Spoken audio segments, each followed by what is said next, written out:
The most dangerous business owners are not the ones losing customers. They are the ones getting customers every single day and still slowly going broke. A crowded store can hide a dying business for years. And right now across America, thousands of exhausted business owners are working 12-hour days because nobody ever taught them how pricing actually works. You wake up already behind. Coffee goes cold beside your laptop. You answer customer messages while brushing your teeth. You check Stripe notifications in grocery store lines. Sales come in, orders move, customers say your prices are so affordable.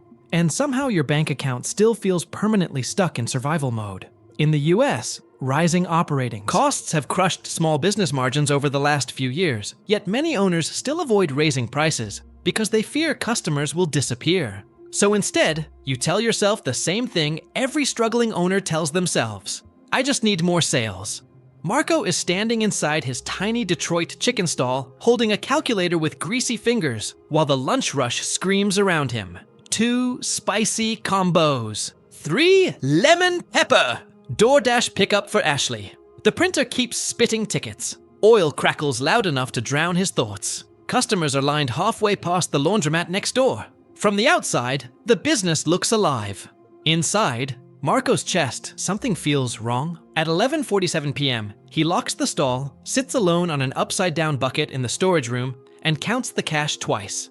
Then a third time, because the number makes no sense.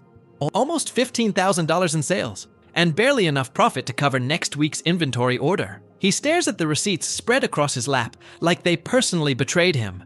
Chicken prices went up again. Takeout containers cost more. Cooking oil jumped almost 40% since he opened.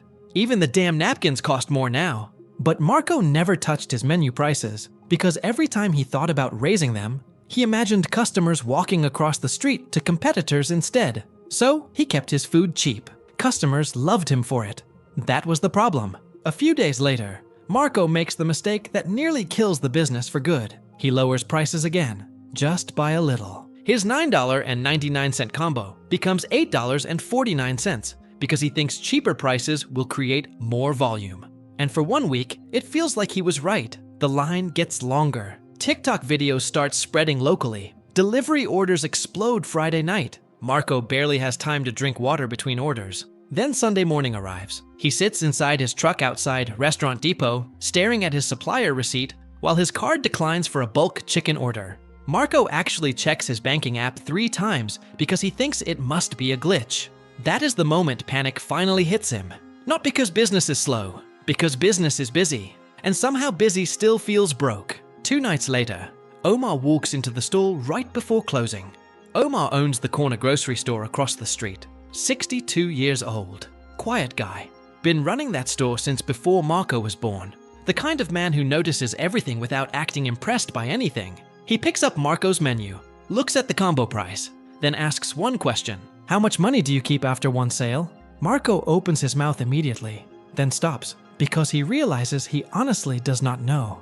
Not exactly. He knows revenue, he knows sales, he knows customer counts, but he has no idea what each order actually leaves behind after food costs, delivery fees, card fees, rent, waste, sauces, labor, and supplies. And suddenly, Marco sees the business differently. Like a guy sprinting on a treadmill, thinking he is getting somewhere because he is exhausted. That night, Marco sits at his apartment table with receipts covering almost every inch of the surface. He calculates everything for the first time. Every hidden cost, every leak, every tiny expense quietly draining the business underneath the noise and busyness. And around 1:18 a.m., Marco discovers something that makes his stomach drop. His best-selling combo meal, the one customers loved most, was making him less than $2 profit per order. Less than $2. After 12-hour days, after 6-day weeks, after all the stress. The next Monday, Marco changes the menu. Not emotionally, mathematically. The combo becomes $11.99 instead of $8.49.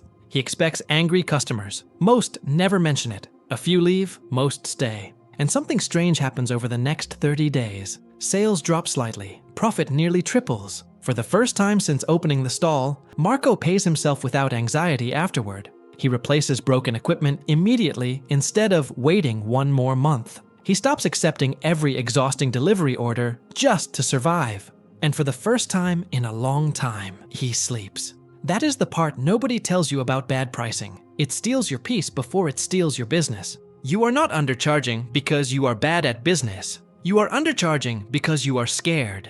Scared customers will leave. Scared competitors are cheaper. Scared people will think you are greedy. So you choose prices that feel emotionally safe instead of financially sustainable. And millions of first-generation business owners across America are trapped in that exact cycle right now, without even realizing it. The real problem is not pricing strategy, it is emotional pricing. Marco was using prices to avoid rejection, not build a healthy business. That is why so many businesses look successful online, while the owners secretly cannot breathe financially. They confuse movement with margin, revenue with profit, attention with sustainability. But pricing is not about what customers want to pay. It is about what your business requires to survive, grow, and pay you like an actual owner instead of an exhausted employee trapped inside your own company. Tonight, take 15 minutes and calculate the real profit on your best-selling product or service. Not revenue, profit. Include everything people usually ignore.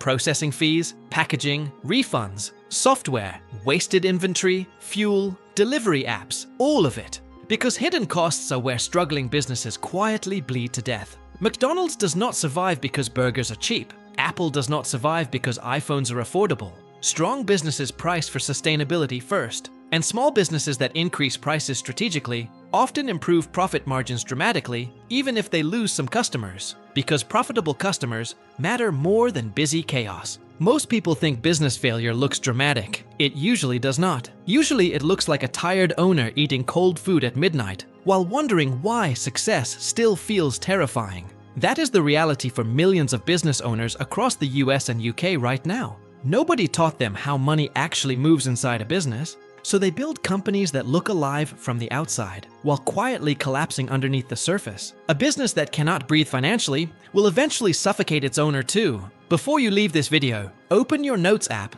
and write down one thing: how much profit you actually keep from your best-selling product after every real cost. Most business owners have never calculated it honestly even once. The next video matters even more because even profitable businesses go bankrupt every year from one mistake almost nobody understands: cash flow. And if you are trying to figure all this out alone, you are exactly who this channel was made for.